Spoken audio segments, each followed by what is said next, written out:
Hold on, I'm probably gonna have to focus a bit.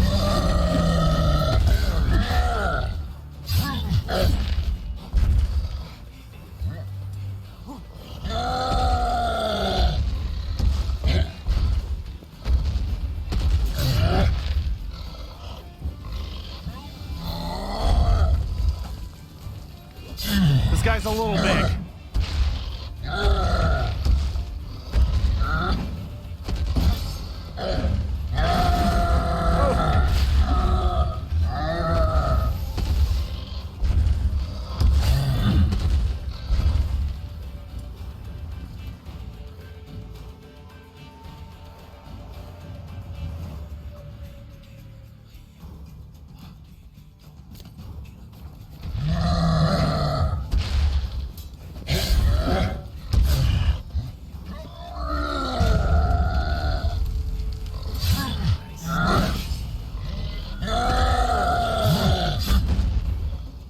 You big bastard.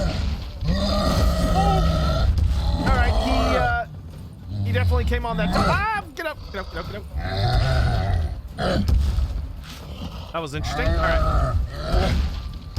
I need a little bit more ogroid venom.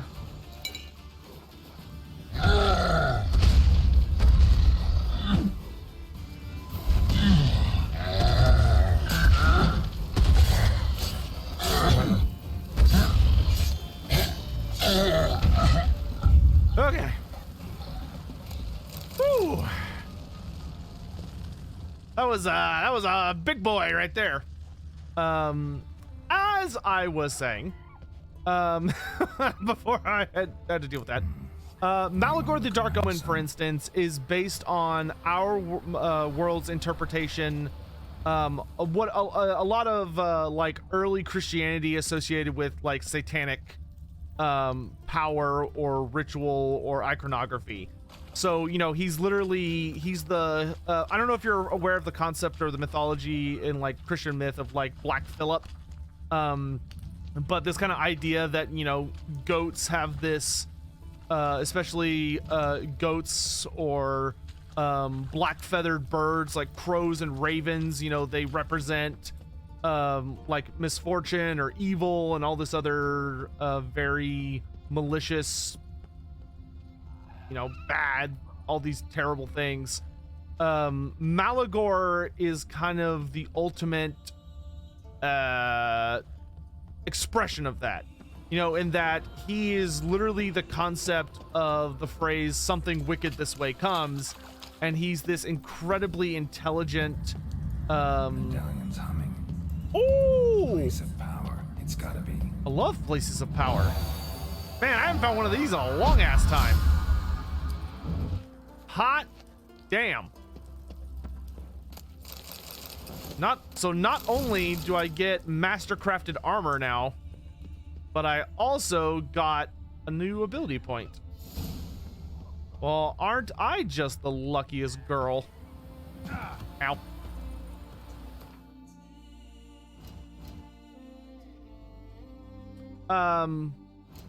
But those are probably like a lot of the other major points. But the Beastmen, if you really like the Thing, there's probably a lot you'll probably enjoy about certain Beastmen characters. For instance, Morgur. Morgur the Shadowgave is basically the fear and terror of unrelenting, unnatural mutation taken to its ultimate extreme. You know, he's an entity that he's basically a god from the realm of chaos, squished into a tiny body, but he brings a lot of the realm of chaos with him. And he is such a powerful creature that he causes reality around him to be constantly warping and changing. So even as he's just walking around doing his own thing, he is sort of forcing reality to buck and alter to fit his designs or his desires, which is terrifying. Like one of the things Morgur is really known for is that whenever he takes up residence in a cave, he causes so much, he distorts reality so much that if you enter a cave where he is, from your perspective, it would look, or from anyone's perspective, it would look like the rock of the cave is flowing like water or running like wax.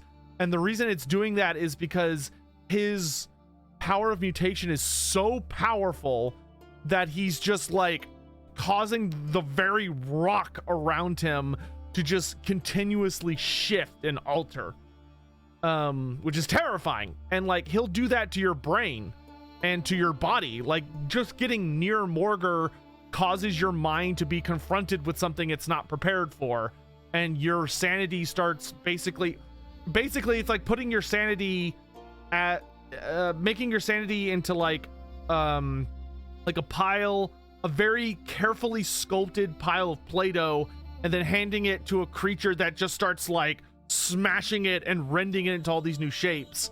And he does that to your body too. Morgar is a scary son of a bitch. You also have other characters like Tarax, who's the ultimate expression of like bestial slaughter. The big spooky Minotaur character, who went on such a rampage of slaughter that he literally fought and murdered and killed until he died. Like he just kept going until he basically wore himself out, and he collapsed from exhaustion and literally died on the spot. But Korn was so impressed that he chose to essentially remake Tarax in a superior image and granted him an immortal body of brass, and even sent a demon envoy to him to be like, hey, like your god is impressed with the level of carnage and slaughter you've unleashed. But Tarax is such like he's such a roid rage asshole that he bites the head off of the demon that was sent to like herald the Korn's will. So the demon, out of spite, gave him the weak spot with his neck, where he's got like this big rent in his brass body, and that's his only weak spot. And the reason he has that is because it was a fuck you from the demon that he bit the head off of.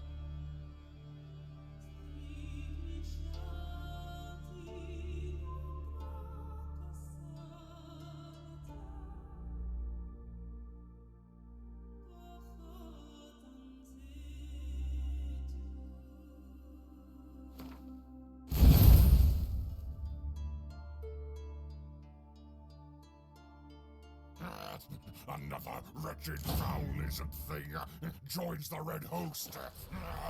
Cursed Sotek spawn. Hey, 486 JKJK, thanks so much for joining. All right, I do want to go to that question mark while I'm here. Might as well. I'm trying to think what's the best way to get there.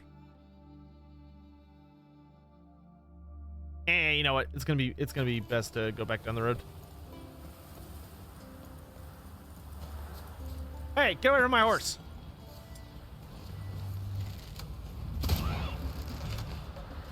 Little shit.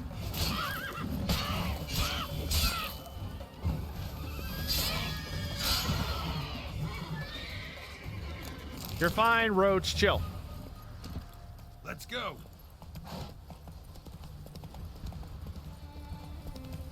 All right, done with the Cyclops. I'm just gonna bypass all this shit. I don't want to deal with this. Nope, not interested. Thank you. Bye.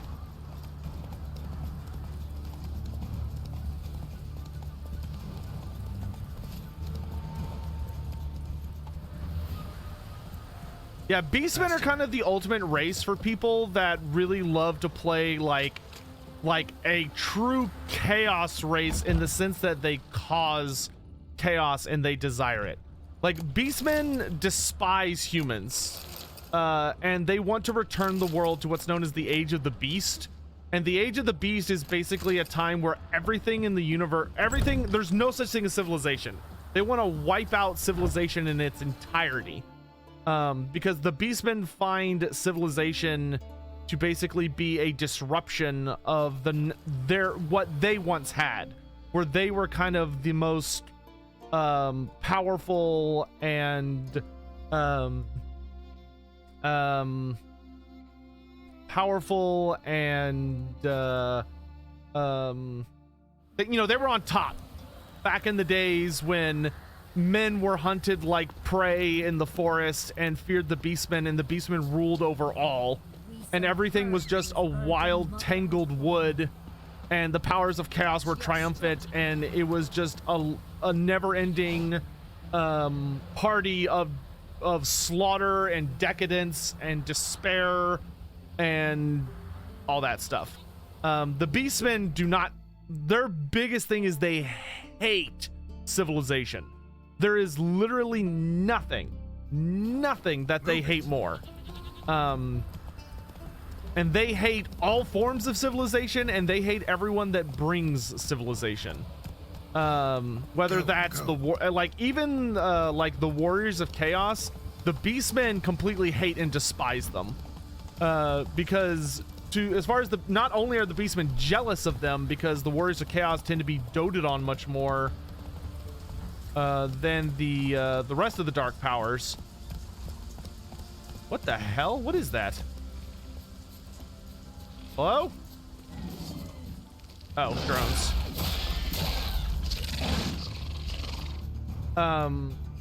But the beastmen also see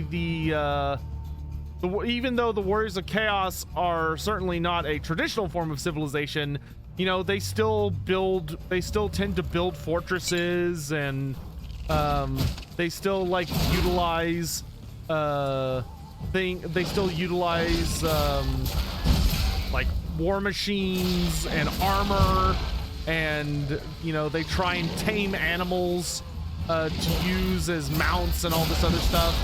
And to the beastmen, that disqualifies them. You know, the beastmen despise that and see that as the warriors of chaos being, you know, an example of everything that, you know, they hate about humans.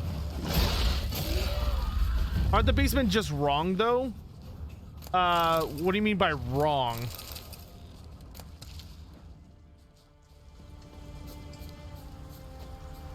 It's not really like a right or wrong thing. It's more of like a preference thing.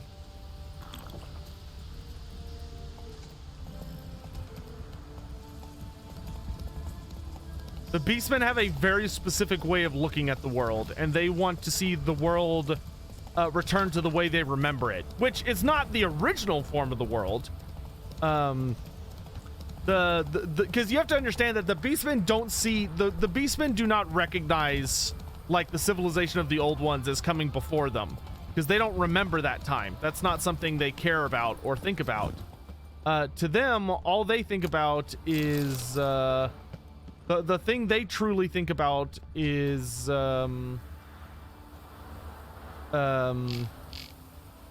humans. They remember the time after the arrival of chaos, when chaos completely and utterly decimated much of the old world. And during all of that ruination and just, you know, insanity, the beastmen ruled supreme in the old world. They were the dominant species in the old world. And it was with the coming of men, the coming of elves and dwarfs after chaos was defeated with the creation of the vortex. That is when what the beastmen understood to be the way the world worked was disrupted by these new cultures, as far as they were concerned. These new cultures moving in and creating civilization, pushing back the boundaries of the dark forests and bringing light into the shadows and the darkness. And that's what the beastmen hate. Jane, as I write these words, you are 6 years old. I'm 30. I'm in my prime, but I know already I'll never teach you how to shoot a bow, nor how to ride a horse or care for a sword. I'll never take you on a raid nor out fishing. I took a wound to my knee during the last raid. It's taken a turn for the worse.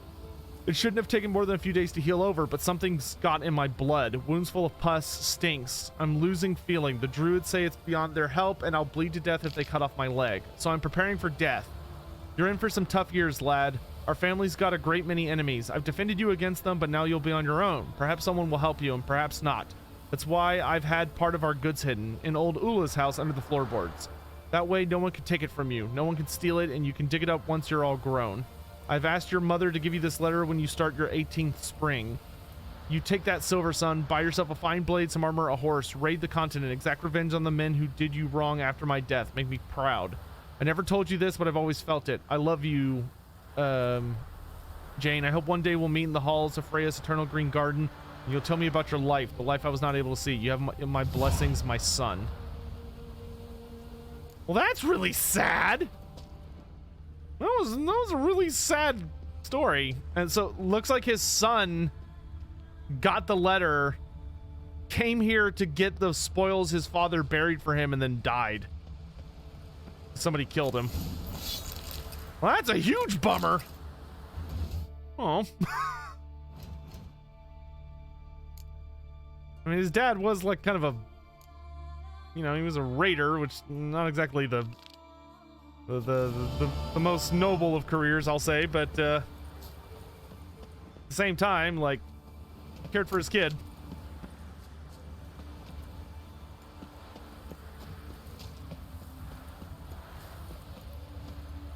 I came here to get armor, not to get bummed.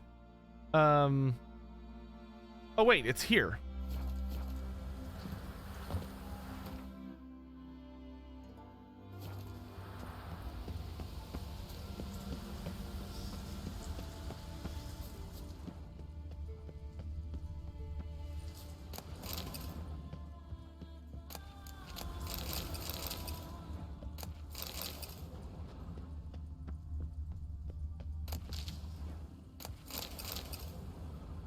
This is for my sword.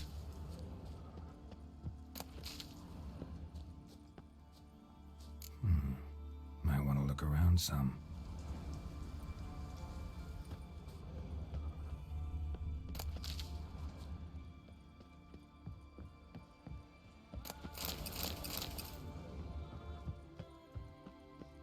I do find it a little funny that he died like mere feet from where his dad buried that crap, and yet the person that apparently killed him was like, nah, I'm just gonna kill this guy and not search his body, you know. I'm sure he had nothing on him of import. No way. There's no point in even looking. Not like he's got a key for a chest that's like right there that I could loot. That would just be way too convenient. That kind of stuff only happens in movies. All right, and then we need to go. Oh yeah, it's go time in Tissy, isn't it? All right, let's. Okay, well this will be a good place to stop. Whoa! Witcher 3 for today.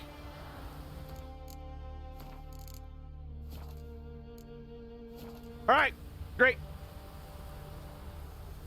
So we're gonna that's it for Witcher 3 today, but we are going to now move on to playing with Anticity. We're gonna be doing some